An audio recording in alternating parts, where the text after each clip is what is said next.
Salam alaikum. On se retrouve pour une quatrième et une dernière séance du cours de cinématique du point matériel. Cette séance est consacrée au mouvement relatif ou bien le mouvement composé. Alors, on va commencer par définir le repère fixe et le repère mobile. Donc, soit deux repères R d'origine O et de base IJK fixe et R1 d'origine O1 et de base I1 J1 K1. Donc nous avons R qui est un repère fixe, معلم ثابت, R1 qui est un repère mobile. Mobile dans le sens où il se déplace, donc O1 se déplace, ينتقل par rapport à O, et il tourne en même temps. Donc on va dire que le vecteur vitesse de rotation oméga de R1 par rapport à R est donné par ce vecteur-là. On va dire que le repère R1 tourne autour de ce vecteur-là par rapport au repère fixe. Donc oméga est un vecteur qui peut avoir trois composantes, oméga X, oméga Y, oméga Z. Et il s'écrit toujours par rapport au repère fixe. Donc le vecteur déplacement du point M, on peut l'écrire, si on prend un point M quelconque dans l'espace, on peut le rapporter au repère R fixe en écrivant que OM est égal XI plus YJ plus ZK, comme on peut le rapporter au repère mobile en utilisant le vecteur O1M qui est égal dans ce cas X1, la composante de O1M sur l'axe X1, donc X1I1 plus Y1J1 plus Z1K1. Donc la différence entre ces deux vecteurs-là, c'est que ce vecteur-là, il donne une position absolue, موقع مطلق. Donc les coordonnées x, y sont des coordonnées absolues et les vecteurs unitaires ijk sont des vecteurs fixes. Alors que OAM donne une position relative, موقع نسبي, parce qu'il y a un موقع نسبي, le M par rapport au repère R1. Et les composantes X1, Y1, Z1 de O1M sont des composantes relatives. Ainsi que I1, J1, K1, c'est des vecteurs unitaires tournants. Il faut savoir que le vecteur unitaire, quand il se déplace, il ne change pas, parce que le vecteur unitaire, il a un module de 1. Donc, en se déplaçant, il ne change pas, il reste toujours le même. Mais quand il tourne, il change. Ça veut dire qu'un vecteur unitaire, quand il tourne, on ne peut pas dire que, après avoir tourné, il est égal au vecteur original. Non. Il tourne d'un angle dθ, il devient un nouveau vecteur, différent du premier. Donc, sachez que deux vecteurs qui n'ont pas la même direction, même s'ils ont le même module, ils ne sont pas égaux. Pour qu'ils soient égaux, il faut qu'ils aient la même direction, le même sens et le même module. Ce qui n'est pas le cas pour les vecteurs unitaires I1, J1, K1, puisque ils tournent avec le repère R1, donc leur direction, le manhatiham, change dans le temps. En plus, OM peut être décomposé en écrivant OM égale OO1 plus O1M. Donc, on peut écrire aussi OM en passant par O1. Donc, en passant par O1, j'écris que OM est égal à O1 plus O1M. Donc, O1M s'écrit par rapport au repère R1 et OO1 s'écrit par rapport au repère fixe R. Donc, c'est écrit en fonction des composantes du vecteur OO1. Donc, XO1, YO1 et ZO1, c'est les composantes du vecteur OO1 ou bien c'est les coordonnées ihdathiyat à le point O1. Et plus, donc X1, I1 plus Y1, J1 plus Z1, K1 qui sont les composantes du vecteur O1M. Donc, quand je vais dériver. Alors, pourquoi je dois écrire ça, cette décomposition? C'est simple. Quand on a le mouvement d'un point M par rapport à un repère qui est mobile, donc il est plus simple de décomposer le mouvement. Ça veut dire d'écrire la position du point par rapport au repère mobile. Ensuite, on lie le repère mobile au repère fixe. Donc, pour calculer les vitesses et l'accélération du point M, c'est plus simple de le faire en passant par le repère mobile que de le faire directement par rapport au repère fixe. Supposez que M se retrouve est un point matériel dans un avion et M se déplace. En plus, l'avion se déplace. Donc, il suffit juste d'avoir la position du point M par rapport à l'avion. Ensuite, la position de l'avion par rapport au repère fixe sur la Terre. C'est la même chose pour la vitesse. Il faut calculer la vitesse du point M par rapport au repère mobile. Ensuite, lier cette vitesse-là à la vitesse du repère par rapport au repère fixe. Donc, quand on va dériver, calculer la vitesse, on va dériver ce terme-là qui est composé d'un vecteur écrit par rapport au repère fixe et d'un autre vecteur qui est écrit par rapport au repère mobile. Alors, commençons par d'abord énoncer une propriété des vecteurs unitaires.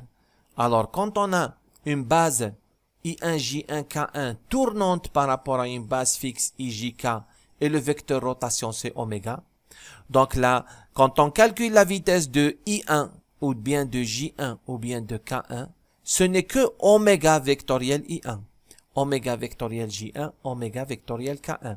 Donc, la vitesse d'un vecteur unitaire tournant, ce n'est que le produit vectoriel du vecteur taux de rotation, du vecteur vitesse de rotation, par le vecteur lui-même. Bien sûr, oméga peut avoir une seule composante ou bien plusieurs composantes. Dans ce cas-là, oméga, il a 3 composantes, oméga x, oméga y et oméga z. Donc, rappelez-vous cette propriété parce qu'on va l'utiliser à la suite pour la dérivation composée. Alors, on va définir maintenant les paramètres cinématiques absolus et les paramètres cinématiques relatifs. Donc, la position absolue, c'est la position de M par rapport au repère fixe, OM. C'est XI plus YJ plus ZK. Le vecteur vitesse absolue du point M, c'est la dérivée du vecteur position, c'est X point I plus Y point J plus Z point K. Et le vecteur accélération absolue, on dérive le vecteur vitesse, c'est X point 2 point I plus Y 2 point J plus Z 2 point K. Donc, c'est la dérivée du vecteur vitesse. Alors, on appelle ces 3 paramètres cinématiques les paramètres absolus parce qu'ils sont liés au repère fixe. Donc, la position absolue, الموقع المطلق, la vitesse absolue, la vitesse سرعة المطلقة et l'accélération absolue, التسارع المطلق.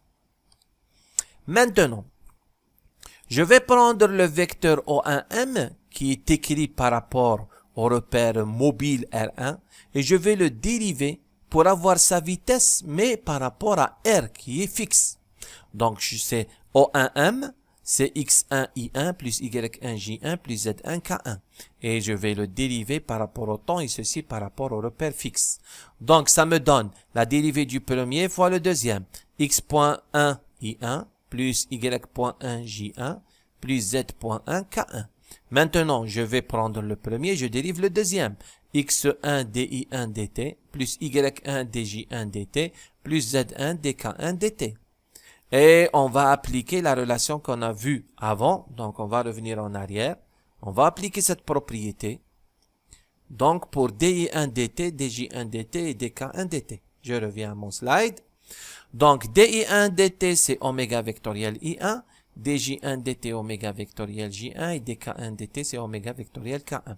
Donc X1, Y1, Z1 c'est des scalaires, c'est des qiyam adadiya, donc on peut les faire entrer ici. Donc vous pouvez faire entrer le X1 devant le I1. La même chose, Y1 devant le J1 et le Z1 devant le K1. Ça me donne donc la dérivée du vecteur x.1 i1 plus y.1 j1 plus z.1 k1, c'est la vitesse du vecteur O1 m dont, si vous voulez, c'est la vitesse du point M dans son repère mobile R1 plus oméga vectoriel x1 i1 plus y1 j1 plus z1 k1. Et ça, c'est oméga vectoriel O1M. Vous pouvez remarquer que x1 i1 plus y1 j1 plus z1 k1, c'est O1M. Je prends le oméga en facteur, ça me donne oméga vectoriel O1M. Et ça, c'est la règle de dérivation composée pour un vecteur. Donc, si vous prenez un vecteur qui est écrit par rapport à un repère mobile, si vous le dérivez par rapport au repère fixe, donc c'est égal à sa dérivée par rapport au repère mobile plus oméga vectoriel, le vecteur lui-même. Donc, il y a deux composantes. Donc, si je prends un vecteur quelconque A, qui est mobile par rapport à un repère mobile, donc dA dt par rapport au repère fixe, c'est dA dt par rapport à R1, le repère mobile, c'est sa vitesse relative, plus oméga de R1 par rapport à R vectoriel A. Donc, c'est la règle de dérivation composée. Donc, on va utiliser ça pour calculer la vitesse du point M et l'accélération du point M. Donc, rappelez-vous, nous avons deux propriétés. La première propriété, c'est la dérivation d'un vecteur unitaire. Et la deuxième propriété, c'est la règle de dérivation composée. Et cette propriété, nous pouvons l'appliquer aussi à I1, J1, K1. Regardez, la dérivée de I1 par rapport au temps dans le repère fixe est égale à la dérivée de I1 par rapport au temps dans le repère mobile. Et ça, c'est 0 parce que I1, J1, K1 sont constants dans le repère mobile. Ils ne bougent pas dans le repère mobile. Plus oméga vectoriel I1, J1, K1. Donc, la règle s'applique au vecteur unitaire I1, J1, K1. Donc, ça, c'est la règle générale. En particulier lorsqu'il s'agit d'un vecteur unitaire d'une base. Donc, vous avez directement la dérivée du vecteur unitaire, c'est oméga vectoriel, le vecteur unitaire. Alors, maintenant, on va calculer la vitesse. Donc, pour calculer la vitesse du point M en passant par le repère mobile, je reprends l'écriture de OM qui est égale à O1 plus O1M. J'écris ça en composante, donc c'est XO1I plus YO1J plus ZO1K pour OO1 et X1I1 plus Y1J1 plus Z1K1 pour O1M. Maintenant, je vais dériver. Donc, la dérivée de O1 par rapport au temps, donc c'est la dérivée de ces six termes-là. Donc, la vitesse du point M en passant par R1, c'est la dérivée de O1 par rapport au temps par rapport au repère fixe est égale à la dérivée de OO1 plus O1M par rapport au temps dans le repère fixe est égale à la dérivée de OO1 dans le repère fixe plus la dérivée de O1M dans le repère fixe. La dérivée donc de OM dans le repère fixe, ce n'est que la vitesse de O1, donc ça c'est la vitesse de O1. C'est pas la peine d'écrire dans le repère fixe parce que O1 s'écrit toujours par rapport au repère mobile fixe, pardon. Donc O1 est écrit toujours par rapport au repère fixe et de ce fait-là, on écrit juste la vitesse de O1, c'est une vitesse absolue. Plus la dérivée de O1M par rapport au temps dans son repère. Donc, la dérivée de ça, on va appliquer la règle de dérivation composée. Donc, ça, c'est un vecteur mobile par rapport à un repère fixe. Je le dérive dans son repère, R1, plus oméga vectoriel O1M. Donc, j'ai utilisé ici la deuxième règle de dérivation composée. En fin de compte, la dérivée, la vitesse du point M absolue, la vitesse absolue ou bien la vitesse du point M dans le repère fixe, ce n'est que la vitesse de O1 plus la vitesse relative. Donc ça c'est la vitesse relative puisque c'est la vitesse du point M par rapport au repère mobile dans son repère, plus oméga vectoriel O1M. Donc généralement on regroupe les vitesses d'entraînement. Donc si je regroupe maintenant les vitesses qui sont liées au repère, la vitesse absolue du point M, la vitesse du point M par rapport au repère R fixe, est égale à la vitesse de O1 par rapport au repère fixe, plus la oméga vectoriel O1M, plus la vitesse relative. Donc, je vais dire que la vitesse du point M, ce n'est que la vitesse d'entraînement plus la vitesse relative. Donc, la vitesse relative, elle est à part parce que c'est la vitesse du point M dans son repère, alors que ceux-là sont liés au mouvement du repère. Donc, si O1 est fixe, cette vitesse, c'est 0. Si le repère ne tourne pas, cette vitesse, c'est 0. Donc, ces deux vitesses-là, on les regroupe ensemble et on les appelle la vitesse d'entraînement. Surat al-jar. Et ceci, c'est la vitesse relative, sur'a nisbiya. Donc, la vitesse sur'a al-mutlaqa, للنقطة M, c'est السرعة وهي تساوي السرعة سرعة الجر زائد السرعة النسبية. والسرعة الجر تتكون من جزئين من مركبتين سرعة O1 وأوميغا vectoriel O1M, un produit vectoriel. Passons maintenant au vecteur accélération absolue. Donc, je vais prendre le vecteur vitesse du point M absolu écrit dans le repère R et je vais le dériver pour avoir l'accélération absolue du point M ou bien l'accélération par rapport au repère fixe toujours. Donc, quand c'est écrit par rapport à R, ça veut dire c'est absolu. Donc, je sais que la vitesse du point M, c'est la vitesse de O1 plus oméga vectoriel O1M plus la vitesse relative. Donc, la dérivée de la vitesse du point M par rapport au repère absolu, au fixe, ça contient trois termes. Le premier terme, c'est la vitesse, la dérivée de la vitesse de O1. Le deuxième terme, c'est la dérivée de oméga vectoriel O1M. Et le troisième terme, c'est la dérivée du vecteur VR, la vitesse relative. Donc, commençons. Le premier terme, c'est la dérivée de la vitesse de O1 par rapport au temps. Et ça, c'est l'accélération de O1. On a dit que le point O1, il est l'origine du repère mobile, mais c'est un point qui se déplace. Donc, il a une vitesse et une accélération. Donc, il se trouve que A de O1, c'est son accélération. On appelle ça l'accélération du point O1.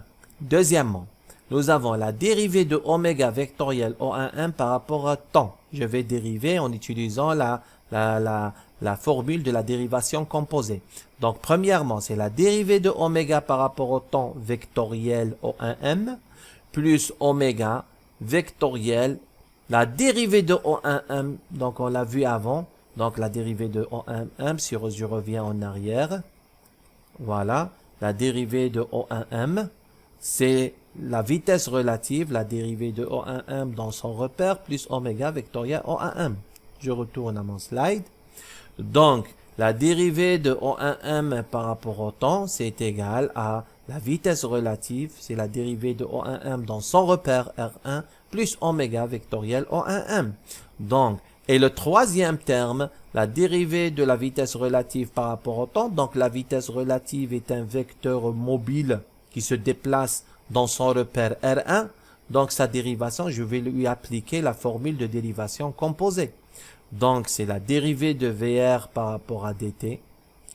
Donc, je prends la vitesse relative, je la dérive dans son repère, plus oméga vectoriel VR. Donc, la dérivée de VR dans son repère, c'est AR, c'est l'accélération relative. Donc, j'ai ici l'accélération relative, plus un terme oméga vectoriel VR. Et le terme de oméga tt, c'est la dérivée de oméga par rapport au temps, je vais appeler ça l'accélération. Puisque oméga c'est une vitesse, sa dérivée c'est l'accélération de rotation. C'est ça, oui, vous avez l'habitude d'appeler ça gamma. Donc on va l'appeler gamma, comme ça on va garder la même notation. On va résumer, donc je vais assembler ces termes-là. Voilà.